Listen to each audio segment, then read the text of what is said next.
Le guide des égarés de Maïmonide, première partie, chapitre 34, suite. Ce qui encore nécessite l'acquisition des connaissances préparatoires, c'est qu'une foule de doutes se présente promptement à l'homme pendant l'étude et qu'il comprend avec une égale promptitude les objections, je veux dire, comment on peut réfuter certaines assertions, car il en est de cela comme de la démolition d'un édifice. Tandis qu'on ne peut bien affermir les assertions ni résoudre les doutes, si ce n'est au moyen de nombreux principes puisés dans ses connaissances préparatoires. Celui donc qui aborde la spéculation sans une étude préparatoire est comme quelqu'un qui, courant à toutes jambes pour arriver à un endroit, tombe chemin faisant dans un puits profond d'où il n'a aucun moyen de sortir, de sorte qu'il meurt. S'il s'était abstenu de courir et qu'il fût resté à sa place, il aurait certainement mieux fait. Salomon, dans les Proverbes, a longuement décrit les manières des paresseux et leur incapacité, et tout cela est une allégorie sur l'incapacité de chercher la science, parlant de celui qui désire arriver au dernier terme de la science et qui, sans s'occuper d'acquérir les connaissances préparatoires qui font parvenir à ces derniers termes, ne fait autre chose que désirer. Il s'exprime ainsi : le désir du paresseux le tue, car ses mains refusent d'agir. Tout le jour il ne fait que désirer, mais le juste donne et n'épargne rien. Proverbes chapitre 21, versets 25 et 26. Il veut dire que si son désir le tue, la cause en est qu'il ne s'occupe pas de faire ce qui pourrait apaiser ce désir, qu'au contraire il ne fait autre chose que désirer ardemment, et qu'il attache ses espérances à une chose pour l'acquisition de laquelle il n'a pas d'instrument. Il aurait donc mieux valu pour lui abandonner ce désir. Regarde comme la fin de l'allégorie en explique bien le commencement, en disant « Mais le juste donne et n'épargne rien, car juste ou pieux ne peut être opposé à paresseux que selon ce que nous avons exposé. » Il veut dire en effet que le juste parmi les hommes est celui qui donne à chaque chose ce qui lui est dû, c'est-à-dire qui consacre tout son temps à l'étude et qui n'en réserve rien pour autre chose. C'est comme s'il avait dit « Mais le juste donne ses jours à la science et n'en réserve aucun », expression semblable à celle-ci « Ne donne pas ta force aux femmes ». Proverbe chapitre 31, verset 3. La plupart des savants, je veux parler de ceux qui ont une réputation de science, sont affligés de cette maladie, je veux dire de celle de chercher les derniers termes de la science et d'en disserter sans s'occuper des études préparatoires.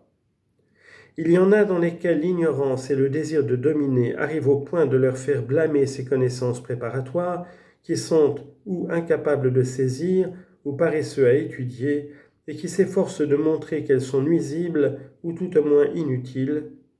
Mais quand on y réfléchit, la vérité est claire et manifeste. La quatrième cause est dans les dispositions naturelles, car il a été exposé et même démontré que les vertus morales sont préparatoires pour les vertus rationnelles et que l'acquisition de véritables vertus rationnelles, je veux dire de parfaites notions intelligibles, n'est possible qu'à un homme qui a bien châtié ses mœurs et qui est calme et posé. Il y a beaucoup de gens qui ont dès l'origine une disposition de tempérament avec laquelle aucun perfectionnement moral n'est possible. Celui par exemple qui de nature a le cœur extrêmement chaud ne peut s'empêcher d'être violent, quand même il ferait les plus grands efforts sur lui-même. Et celui qui a les testicules d'un tempérament chaud et humide et fortement constitué, et dont les vaisseaux spermatiques produisent beaucoup de sperme, pourra difficilement être chaste, quand même il ferait des efforts extrêmes sur lui-même. De même, tu trouves certains hommes pleins de légèreté et d'étourderie et dont les mouvements très agités et sans ordre indiquent une complexion vicieuse et un mauvais tempérament dont on ne peut rendre compte. Dans cela, on ne verra jamais de perfection, et s'occuper avec eux de cette matière serait une pure sottise de la part de celui qui le ferait, car cette science, comme tu sais, n'est ni de la médecine ni de la géométrie, et par les raisons que nous avons dites, tout le monde n'y est pas préparé. Il faut donc la faire précéder de préparation morale afin que l'homme parvienne à une rectitude et à une perfection extrême, car l'Éternel a en abomination celui qui va de travers, et son secret est avec ceux qui sont droits. Proverbe chapitre 3 verset 32. C'est pourquoi on trouve mauvais de l'enseigner aux jeunes gens, et même ceux-ci ne pourront point la recevoir, ayant le naturel bouillant et l'esprit préoccupé à cause de la flamme de la jeunesse, jusqu'à ce que cette flamme qui les trouble soit éteinte, qu'ils aient obtenu le calme et la tranquillité, et que leur cœur devienne humble et soumis par tempérament. C'est alors qu'ils désireront eux-mêmes s'élever à ce haut degré qui est la perfection de Dieu. Je veux dire, la science de la métaphysique, qui a été désignée par la dénomination de Mahasé Markava. Comme dit l'Écriture, l'Éternel est près de ceux qui ont le cœur brisé. Psaume 34, verset 19. Et ailleurs, je demeure dans le lieu élevé et saint, et avec celui qui est contrit et humble d'esprit. Isaïe, chapitre 57, verset 15. C'est pour cette raison que, dans le Talmud, au sujet de ces mots, on lui en transmettra les premiers éléments. Les docteurs disent, on ne transmet même les premiers éléments si ce n'est à un président de tribunal, et seulement s'il a le cœur affligé. Et par là, on veut désigner l'humilité, la soumission et la grande piété jointes à la science. Au même endroit, il est dit, on ne transmet les secrets de la Torah qu'à un homme de conseil, savant penseur et s'exprimant avec intelligence. Et ce sont là des qualités pour lesquelles une disposition naturelle est indispensable. Ne sais-tu pas qu'il y a des gens très faibles pour donner un avis, quoique très intelligents, tandis qu'il y a tel autre qui a un avis juste et qui sait bien diriger les affaires politiques? C'est celui-ci qu'on appelle Yaratz, homme de conseil.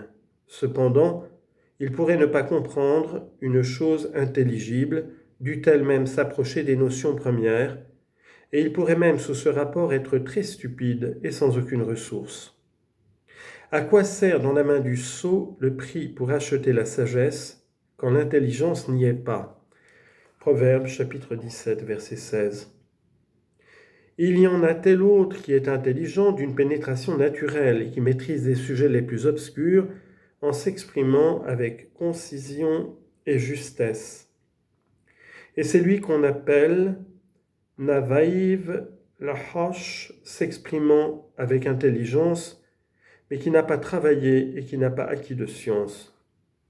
Mais celui qui s'est acquis les sciences en acte est celui qui est appelé Hacham, Harashim, savant, penseur. Quand il parle, disent les docteurs, tous deviennent comme muets.